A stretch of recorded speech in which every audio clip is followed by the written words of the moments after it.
পবিত্র আরাফাতের ময়দানে যখন লাখো কণ্ঠের লাব্বাইক ধ্বনিতে মুখরিত চারপাশ, ঠিক তখনই মক্কার আকাশে আজ দেখা যাচ্ছে এক বিরল মহাজাগতিক দৃশ্য। মঙ্গলবার পবিত্র আরাফাত দিবসেই সূর্য অবস্থান করছে কাবা শরীফের ঠিক মাথার উপরে। বছরের অন্য সময়ে এমন ঘটনা সাধারণ মনে হলেও হজের মূল দিন অর্থাৎ আরাফাতের দিনে এই মেলবন্ধন রূপ নিয়েছে এক অনন্য বিস্ময়ে। কিন্তু কেন এই ঘটনাকে এতটা বিরল বলা হচ্ছে? জ্যোতির্বিজ্ঞানীদের মতে আজ হিজরি ১৪৪৭ সনের ৯ জিলহজ মঙ্গলবার দুপুরে সূর্য যখন সরাসরি কাবা শরীফের একদম ওপরে পৌঁছাবে, তখন কাবা চত্বরে থাকা কোনো কিছুরই আর কোনো ছায়া দেখা যাবে না। আধুনিক জেনারেল হাসপাতাল ও উন্নত প্রযুক্তি এবং অভিজ্ঞ চিকিৎসক দলের নিরলস প্রচেষ্টায় আমরা আছি আপনার পাশে। ডেল্টা হাসপাতাল, মায়ের মতোই যত্নশীল। গালফ নিউজের এক প্রতিবেদনে জানানো হয়েছে, মক্কার বিশেষ ভৌগোলিক অবস্থানের কারণে প্রতি বছর সাধারণত দুবার সূর্য কাবার উপরে আসে।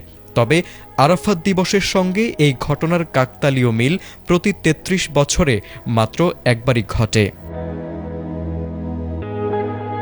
মহাকাশ বিজ্ঞানীরা ব্যাখ্যা করেছেন, মক্কার অবস্থান উত্তর অক্ষাংশের প্রায় ২১.৪ ডিগ্রিতে হওয়ায় সূর্য যখন নিরক্ষরেখা ও কর্কট ক্রান্তির মাঝখান দিয়ে যাতায়াত করে, তখনই এই ছায়াশূন্য অবস্থার সৃষ্টি হয়। এর আগে সর্বশেষ ১৯৯৩ সালে ঠিক একইভাবে আরাফাত দিবসে কাবা শরীফের উপরে সূর্য অবস্থান করেছিল। দীর্ঘ ৩৩ বছর পর আজ আবারও সেই বিরল ও ঐতিহাসিক মুহূর্তের সাক্ষী হচ্ছে পুরো বিশ্ব।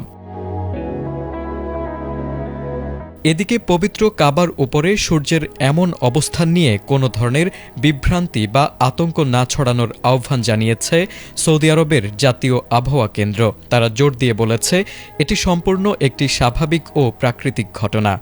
এর ফলে মক্কার তাপমাত্রা অস্বাভাবিকভাবে বৃদ্ধি পাওয়ার কোনো আশঙ্কা নেই, তাই হাজিদের আবহাওয়া নিয়ে চিন্তিত হওয়ার কোনো কারণ নেই। তারেক আজিজ, এটিএন বাংলা।